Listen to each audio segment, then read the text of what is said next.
todas as vossas tribos, para ali pôr o seu nome. Buscareis para a sua habitação, e ali vivereis. E ali trareis os vossos holocaustos e os vossos sacrifícios, e os vossos dízimos, e a oferta alçada da vossa mão, os vossos votos e as vossas ofertas voluntárias, os primogênitos das vossas vacas, das vossas ovelhas. Ali comereis perante o Senhor vosso Deus, e vos alegrareis em tudo, em que puserdes a vossa mão, vós e as vossas casas, no que abençoar o Senhor vosso Deus. Não fareis conforme a tudo que hoje fazemos aqui, para a qual tudo que bem parece aos seus olhos. Porque até agora não entraste no descanso e na herança que vos dá o Senhor vosso Deus. Mas passareis o Jordão, e habitareis a terra que vos fará herdar o Senhor vosso Deus, e vos dará repouso de todos os vossos inimigos em redor, e morareis seguro. Então haverá um lugar que escolherá o Senhor vosso Deus, para ali fazer habitar o seu nome. Ali tereis tudo que vos ordeno, os vossos holocaustos e os vossos sacrifícios, e os vossos dízimos, e a oferta alçada na vossa mão, e toda escolha dos vossos votos que fizerdes ao Senhor. E vos alegrareis perante o Senhor vosso Deus, vós e vossos filhos e vossas filhas, e os vossos servos e as vossas servas, e o levita que está dentro das vossas portas, pois convosco não tem parte em herança.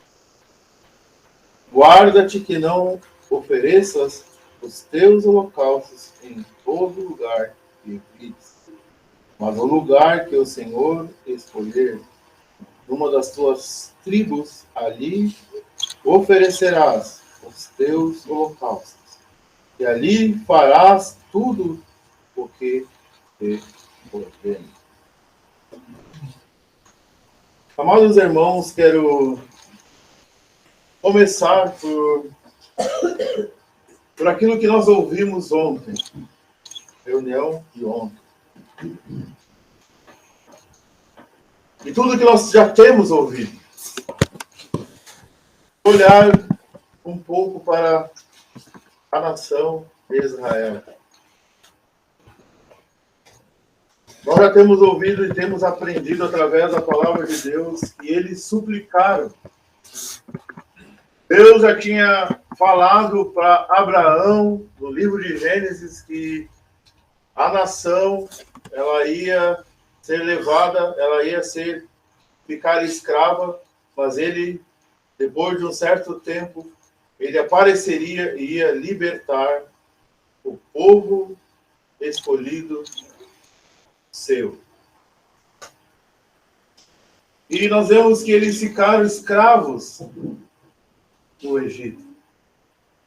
Uma escravidão, uma servidão, onde só aumentava cada vez mais as suas aflições. Onde eles tinham que trabalhar e trabalhar debaixo do chicote. Eles tinham que colher palha e amassar barro. Os seus opressores consideraram que eles estavam com o tempo ocioso e aumentou a carga sobre eles. Nós vemos que eles clamaram ao Senhor. Eles suplicaram ao Senhor os seus gemidos, as suas aflições. Eles elevaram as suas vozes perante o Senhor. Nós temos em Êxodo que Deus desceu para libertar. Eu ouvi, disse Deus, e por isso desci para libertar. Não tinham condições de mudar a situação a qual eles viviam. Quem sabe alguém mais evoluído de mente, inteligente, talvez arquitetasse um plano de fuga. Quem sabe um motim, quem sabe uma rebelião. Não seria possível. Somente a ação de Deus para tirá-los da escravidão. Nós podemos lembrar da nossa situação. E cada um aqui que é salvo pode fazer um exercício da situação a qual estava, da situação a qual se encontrava. Pode ser o crente mais novo presente. Pode ser o crente mais velho.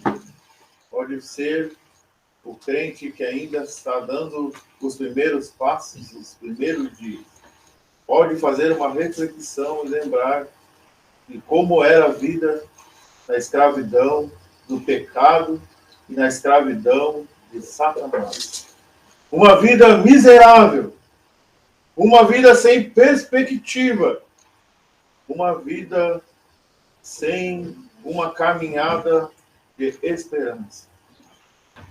Mas houve aquele dia que a luz raiou, a cruz de Cristo se manifestou em nossas vidas. O poder do Evangelho Salvador, o poder de Deus em Cristo, e nos tirou da terrível situação. Mudou. Que maravilha. Um divisor de águas. Antes mortos em ofensas e pecados. Inimigos de Deus. Mas devido à ação divina, agora salvos e filhos de Deus, marchando para o céu. Que esperança grandiosa. Deus interveio, então, nessa situação. O Deus da aliança, o Deus eterno, pois ele se apresenta dessa forma para os filhos de Israel no Egito. Na manifestação progressiva de Deus, ele se apresenta como o Deus eterno, o Deus da aliança, o Deus forte, para livrar o seu povo da escravidão. Mas ele não simplesmente tira eles da situação. Deus era poderoso para ali no meio daquela nação fazer com que eles, o seu povo, adorasse.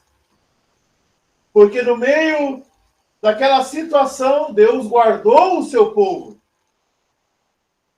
Quando Deus, então, quer mostrar os seus sinais para todas as nações, enviando aquelas pragas, ele guarda o seu povo. Eles tinham uma terra lá, onde eles eram protegidos. Mas para a adoração, para evocar o seu nome, não podia ser do Egito. Não podia ser lá. Tinha que tirar eles e conduzi-los para um lugar. Esse princípio, amados irmãos, nós encontramos em toda a Bíblia. Toda a Bíblia. O princípio de separação positiva. Deus ia conduzir e conduziu o seu povo para um lugar onde nós estamos lendo. O lugar, capítulo 12 de Deuteronômio, versículo 5. Mas o lugar que o Senhor, vosso Deus, escolher. E nós vemos, até onde nós lemos aqui, que essa expressão, ela aparece algumas vezes. O lugar que eu escolhera o Senhor vosso Deus. Nós vemos Moisés dizendo isso para eles. Recebe de Deus e transmite. Não seria o lugar para evocar o nome de Moisés, o nome de Abraão, o nome dos patriarcas, ou o nome das tribos, ou escolher alguma tribo para evocar o nome. Mas era um lugar, haverá um lugar que escolhera o Senhor vosso Deus. Um lugar físico. Um centro. Uma pessoa. Deus. Deus livra. Deus conduz. E Deus mostra o lugar. E Deus mostra o que eles deveriam fazer. Pensamos, irmãos, que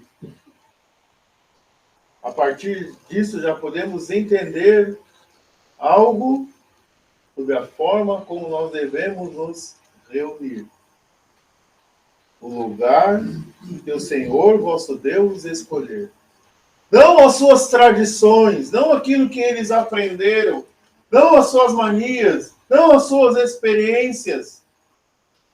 Não o seu tempo, ou quem sabe os cabelos brancos que dão tempo de vivência. Não um grupo determinado. Não um grupo de irmãos experientes, mas um lugar que Deus escolher. Nós temos isso desde o versículo 5 do capítulo 12.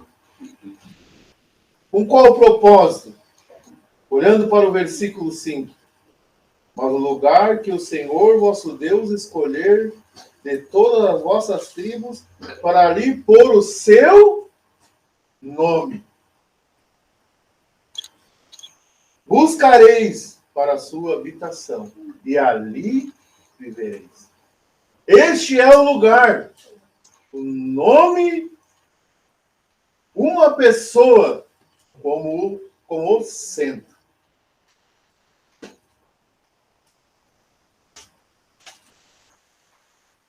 E ele diz, versículo 10, mas passareis o Jordão e ali habitareis na terra que vos fará herdar. Eles tinham um lugar, mas eles tinham que ter uma ação para alcançar esse lugar. Versículo 10. Passar o Jordão. Nós temos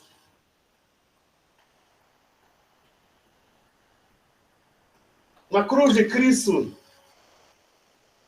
nós temos nós temos a Páscoa, nós temos o Mar Vermelho, ou algumas traduções diz o Mar Roxo, e nós temos o Jordão. Desculpa, Mar de Junco, né, Roxo? Mar de Junco. Páscoa, Mar Vermelho e Jordão. E nesses três, nós podemos ver Cristo na cruz. Para que eles pudessem ir até o local onde invocar o nome de Deus e ali oferecer, versículo 11, os vossos holocaustos, sacrifícios, dízimos, oferta alçada, junto com os filhos, versículo 12, junto no local que eles iam se alegrar perante o Senhor, junto com os servos e servas, eles tinham que passar o Jordão. A Páscoa, como já foi comentado e tem sido comentado inúmeras vezes, trazia, então, segurança trazia salvação e segurança. Os israelitas lá no Egito, eles podiam estar seguros. Eles até podiam não entender, não estar compreendendo a totalidade de pegar aquele cordeiro e separar e guardar por alguns dias. Eles até podiam não entender a totalidade, jamais conseguiriam. Mas eles podiam, ao efetuar aquilo que Deus disse, de colocar o sangue na verga e na porta, eles poderiam estar seguros contra a respeito do destruidor. Um aspecto da obra de Cristo na cruz, segurança. Deus disse, vendo eu o sangue. Ele não disse, vendo a fidelidade em cumprir. Deus não disse, vendo os seus esforços em cumprir o sacrifício da Páscoa em Êxodo 12. Ele diz, vendo eu o sangue. Vendo eu o sangue, não haverá praga de mortandade. Estarão seguros. Um aspecto da obra de Cristo. Nós temos várias figuras no Antigo Testamento a respeito da obra de Cristo, a respeito de Cristo, para nos mostrar a grandeza do Senhor Jesus. E aqui nós temos uma. O Cordeiro Pascual. Segurança. Eles podiam até estar com temor, mas estavam seguros quanto à questão do destruidor, do juízo. Nós também estamos seguros em Cristo. Salvos uma vez, salvos para todos sempre. Que segurança a obra de Cristo. Isso nos faz servir a Ele com gratidão e com amor. Mas nós temos o Mar Vermelho, Mar de Junco, corrigindo, que também nos fala de morte, nos fala de redenção. É interessante que chega no capítulo 13, ou capítulo 14 de Êxodo, quando eles cruzam o Mar Vermelho. Capítulo 14, versículo 22, que diz que eles entraram pelo mar. Nós temos observado que atrás o exército de Faraó, com seus carros e a sua potência bélica. Na frente, o mar. Isso olhando na perspectiva da terra, e que a Bíblia apresenta. Mas olhando na perspectiva divina, a nuvem se desloca e vai para trás para dar segurança. Do lado divino, proteção. À frente o mar e uma provisão de Deus para eles cruzarem. E só que eles entraram. É óbvio que saíram. Mas a Bíblia, o Espírito coloca só que eles entraram. Mar Vermelho, morte e também ressurreição. Então nós temos isso o aspecto de Cristo, o aspecto da cruz de Cristo. Uma providência divina. Cristo entrando a morte ali na cruz.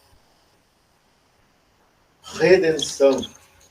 E ele se apresenta, então, como Salvador. Porque nós temos também que quando eles começaram a se queixar, Deus manda Moisés dizer para eles, ficais quietos e observai a salvação. Observai como haverei de salvar. E diz ao povo, marcha. Diz ao povo, marcha. Mas agora nós temos o Jordão. E para nós entendermos, não temos mais tempo, mais alguns minutos, para nós entendermos, teríamos que olhar lá para frente para o livro de Josué, no capítulo 3 e capítulo 4, que nos fala quando eles atravessaram o Jordão. Nos traz, então, também morte e ressurreição. Cristo na cruz. Mas nos fala também da nossa morte. Da morte do velho homem. E nos fala agora uma nova vida em Cristo. Para, então, ao cruzar, poder, assim, realizar ou evocar o nome do Senhor, como nós temos aqui nesse texto,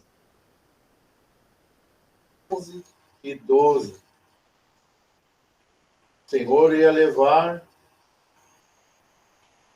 para invocar o seu nome. Se os irmãos, e creio que os irmãos conhecem bem esses textos em Josué, vamos ver lá no capítulo 3, os primeiros versículos. Eles não conheciam o caminho, lá no versículo 13, eles não conheciam o caminho, mas a arca ia à frente. A arca da aliança ia à frente. Eles iam contemplando a arca. E a arca, junto com aqueles que estavam carregando, ia parar no meio, quando eles botassem os seus pés. A água cessaria, estava transbordando, mas ia cessar lá no início. Ia abrir o rio Jordão. Ia estancar para eles poderem passar. Eles iam olhando a arca chegar, como Cristo tendo a preeminência. Cristo sendo o centro. Cristo avançando, para que eles pudessem, então, cruzar. Nós temos duas etapas da jornada do deserto. A jornada da saída do Egito, Mar Vermelho, até o recebimento da lei. Até aí podemos dizer graça. Depois da lei, até o Jordão. E eles se mostraram incapazes de seguir e de cumprir. Até cruzar, então, o Jordão. Também a morte do velho homem. E agora, novidade de vida. Mortos em Cristo. E nós temos aqui um lugar. Então, eles poderiam desfrutar de um lugar segundo o coração e mente do Senhor. Porque foi Ele que escolheu. O lugar segundo o coração e mente de Deus, para que eles pudessem oferecer ali os seus holocaustos. Mas eles tinham que passar o Jordão. Morte do velho homem, seus efeitos não têm mais, ou não eram para ter mais, sobre as nossas vidas. Nós temos os inimigos do crente. Mundo, a carne e o diabo. Todos esses três, Cristo venceu. E se nós estamos em Cristo, no Senhor Jesus, eles não têm mais, ou não eram para ter, mais efeito em nossa vida. O lugar aonde o Senhor, vosso Deus, escolher. Agora eles teriam condições, após passar o Jordão, teriam condições de servir em novidade de vida. O que nos faz lembrar, amados irmãos, Nos faz lembrar aquele texto, aquele versículo muito conhecido, creio, de todos nós. Quando perguntam, como vocês se reúnem? Nós nos reunimos com a base em Mateus 18 e 20. Aonde tiver 2 ou 3 reunidos em meu nome ou ao meu nome, aí estarei eu no meio de vós. Existem 7 pontos desse versículo. E encorajo os irmãos a procurarem, a analisarem. 7 pontos. Reunidos em meu nome. Reunidos ao nome do Senhor. Agora com condição. Já saímos protegidos pelo sangue de Cristo. Salvação perfeita e completa, Páscoa. Já cruzamos o Jordão. Já cruzamos o Mar Vermelho. Morte, ressurreição. Já cruzamos o Jordão. O velho homem morto. Uma nova vida, uma nova natureza apta para adorar. E agora um lugar divino. Não um lugar físico mais, mas um lugar divino. Um lugar onde o Senhor Jesus é o centro. Onde o Senhor Jesus é merecedor. Onde o Senhor Jesus tem toda a autoridade. Onde o Senhor Jesus é o nosso guia. E ali nós vamos oferecer não mais holocaustos, não mais sacrifícios de coisas físicas, mas o sacrifício que lhe agrada, de louvor.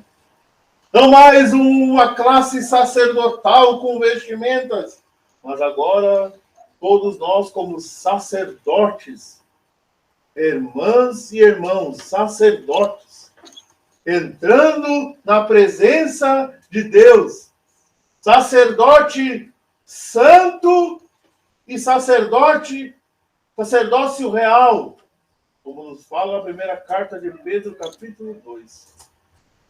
Não mais um lugar, um tabernáculo no deserto, ou um templo depois, mas agora a casa de Deus, aonde também, no mesmo aspecto, tem que refletir as glórias do Senhor Jesus.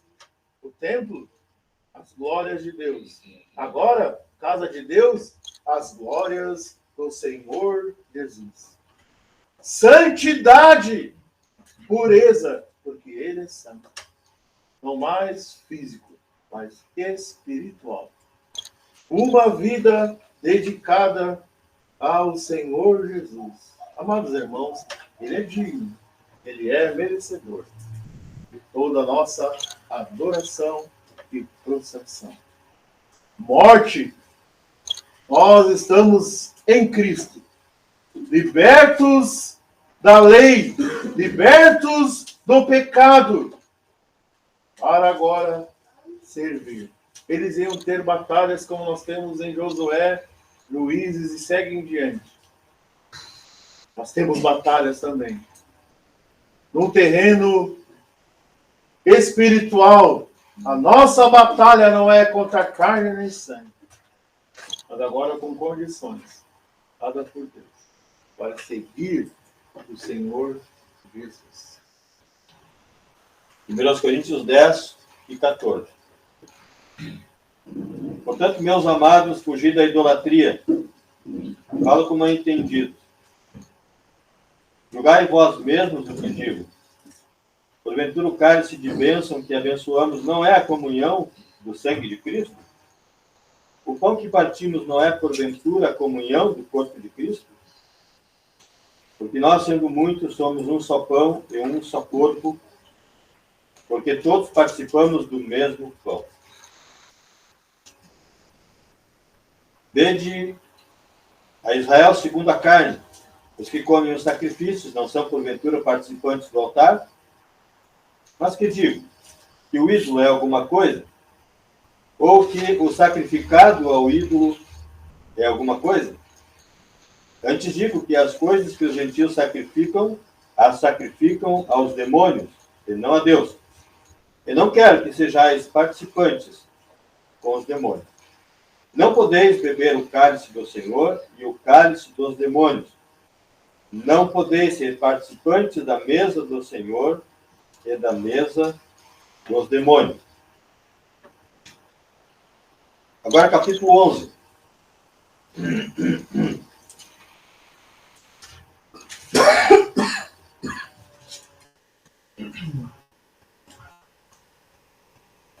Versículo 20.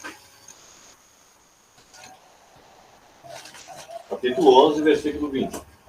De sorte que, quando vos ajuntais num lugar, não é para comer a ceia do Senhor.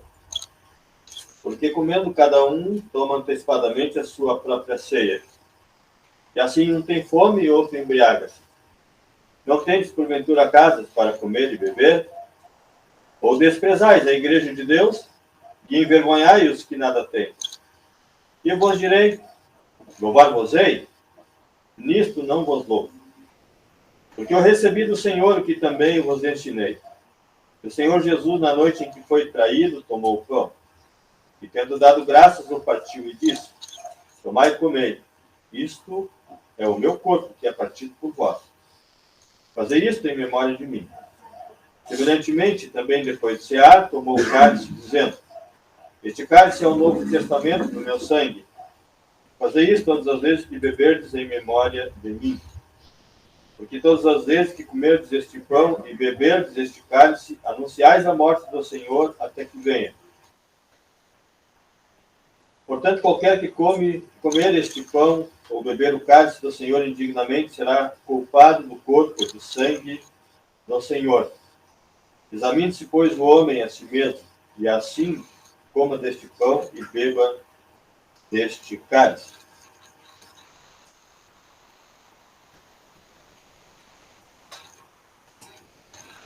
Nós temos ouvido a respeito do Evangelho, como nós na primeira noite ouvimos, da graça de Deus que tem se manifestado em salvação a todos os homens.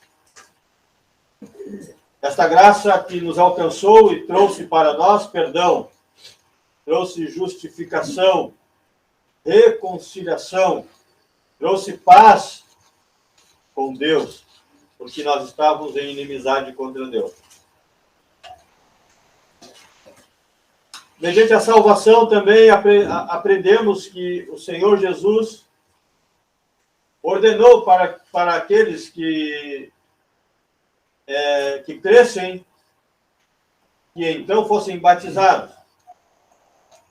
Já aprendemos também um pouco, embora haja muito ainda que possa ser falado em relação ao batismo, mas nós já aprendemos um pouco a respeito da importância que ele tem, não para a salvação em si, porquanto ela está fundamentada, baseada no sangue derramado na cruz. E ela está fundamentada na nossa confiança, ou seja, na fé, na nossa fé no Senhor Jesus. Aquela fé que a palavra de Deus transmite para aquele que a ouve, conforme se lê em Romanos capítulo 10, versículo 17. Então aprendemos que, por meio do batismo, nós estamos manifestando, externando que nós somos um com o Senhor Jesus. E que agora eu estou morto para o mundo, como nós já temos ouvido falar. Morto para o pecado, morto para a lei, morto para si mesmo, para vivermos em novidade de vida, como nós também ouvimos na noite passada. Para também, então, como nós ouvimos também na segunda parte, e agora também na primeira parte de hoje, caminhando em direção à frente, numa marcha determinada e organizada e fundamentada por Deus.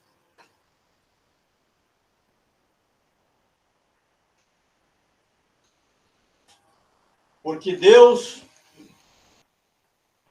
nos proporcionou uma salvação verdadeira e completa. O que isso significa? Simplesmente que eu tenho a certeza e a garantia da vida eterna e que eu não precisei fazer nada para que eu fosse salvo? Sim, mas não é só isso. Quando nós ouvimos que esta salvação ela é verdadeira e completa, ela está incluída desde o perdão dos pecados até a nossa caminhada aqui no mundo, até o momento em que nós haveremos de partir, ou pela morte, ou pela vinda do Senhor Jesus.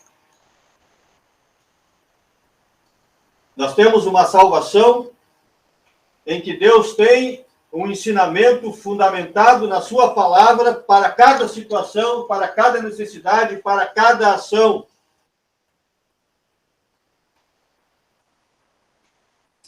E assim como Deus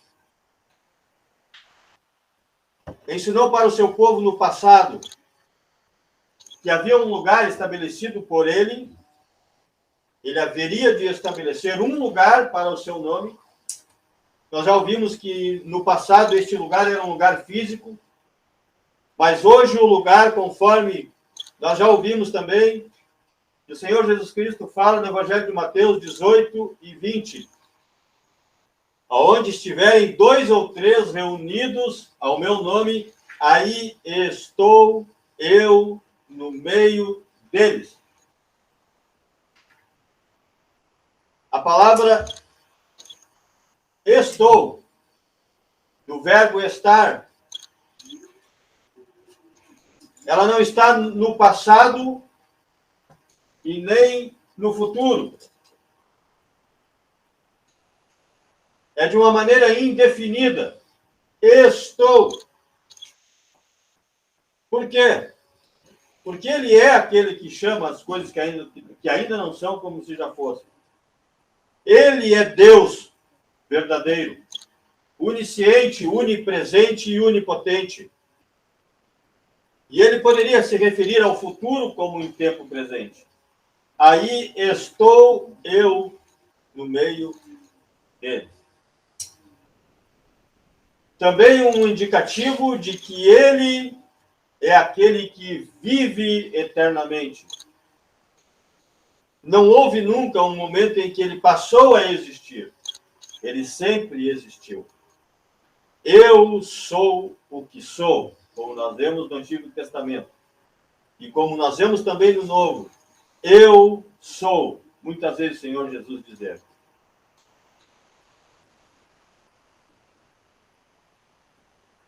E a questão, então, a palavra, então, para esta última noite de ministério,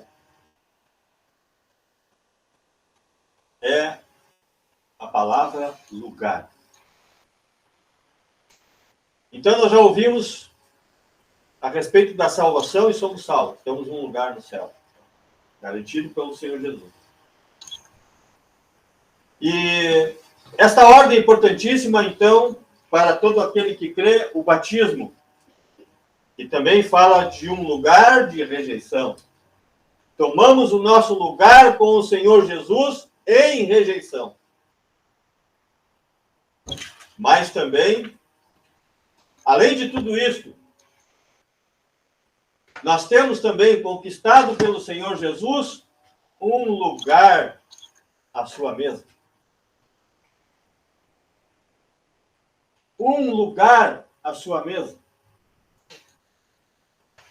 Que é o que nós lemos na primeira carta aos Coríntios. Não temos tempo para destrinchar todos os versículos que lemos. Mas aqui, no capítulo 10 e versículo 14 em diante, o apóstolo Paulo expõe a importância da comunhão e a responsabilidade mútua que diz respeito a esta comunhão. Um lugar conquistado pelo Senhor Jesus, a sua mesa. As Escrituras, assim como nós ouvimos ontem não prevê crentes sem ser batizados, também não prevê crentes que não estejam à sua mesa. Como podemos afirmar isso? Porque nós lemos no capítulo 10, no capítulo 11, deixa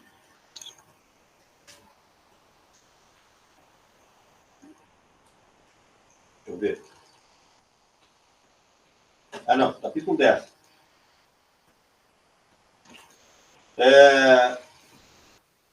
Porque, porventura, o cálice de bênção que abençoamos não é a comunhão do sangue de Cristo? O pão que partimos não é, porventura, a comunhão do corpo de Cristo? Comunhão do corpo de Cristo. O pão representa o corpo do Senhor Jesus e representa que nós temos comunhão com Ele por sermos participantes do seu corpo. A igreja é o corpo do Senhor Jesus, como nós aprendemos em vários lugares no Novo Testamento.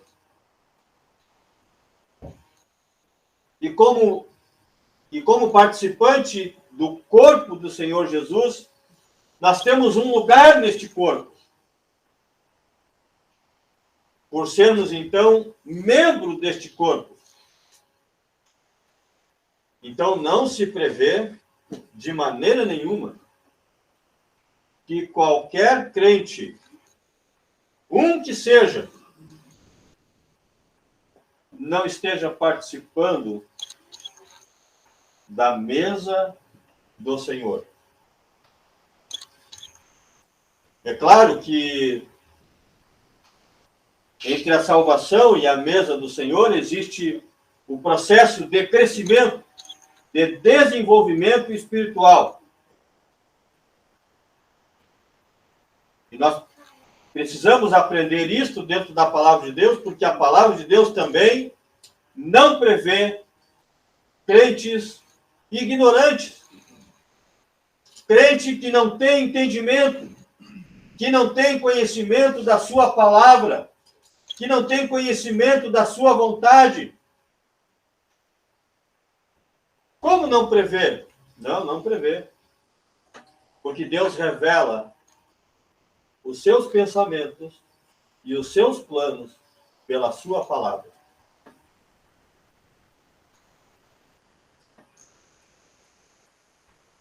Isso significa que tudo aquilo que chega aos nossos ouvidos, seja qual for a questão, está relacionado com a palavra de Deus.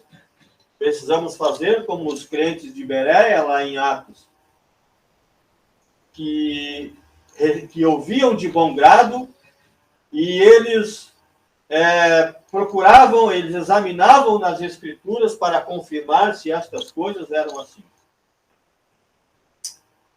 Eu e você, meu irmão e minha irmã, temos a responsabilidade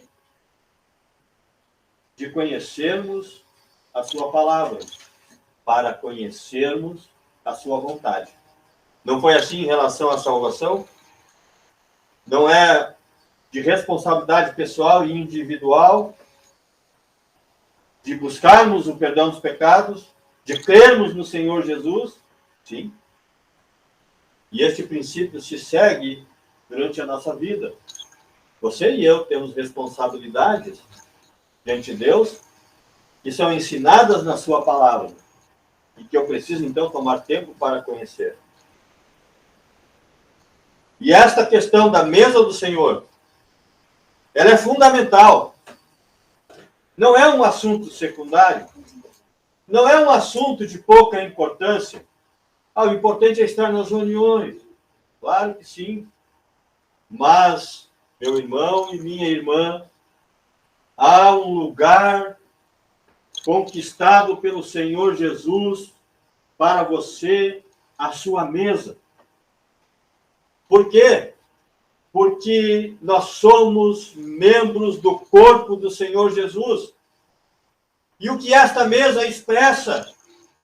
Ela é a expressão visível de que nós estamos em comunhão com o Senhor Jesus e em comunhão uns com os outros. Nós nunca vamos ver, nem na Antiguidade, no Antigo Testamento, e nem no Novo Testamento, Deus chamando qualquer crente para andar sozinho. Na Antiguidade, Deus escolheu um povo para andarem juntos, para adorar e servir. E hoje, na dispensação da graça, o povo de Israel, que por um período de tempo está colocado de lado, até um determinado tempo, hoje o povo de Deus, constituído de judeus e gentios, é a igreja.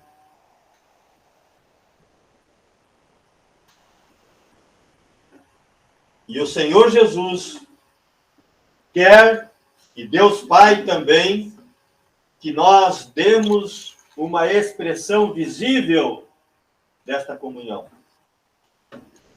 Que coisa maravilhosa.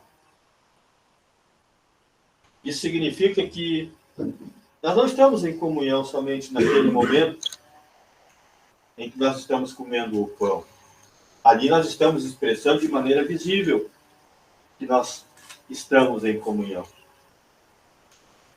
Mas entre nós podemos ver no nosso dia a dia, nas nossas conversas, nas coisas que nós tratamos, mesmo pelo grupo do WhatsApp, o que nós vivenciamos, comunhão, amor, conselhos, exortações, edificações, tudo fundamentado no mesmo Senhor, que é a cabeça deste corpo. A cabeça glorificada no céu, mas o corpo na terra.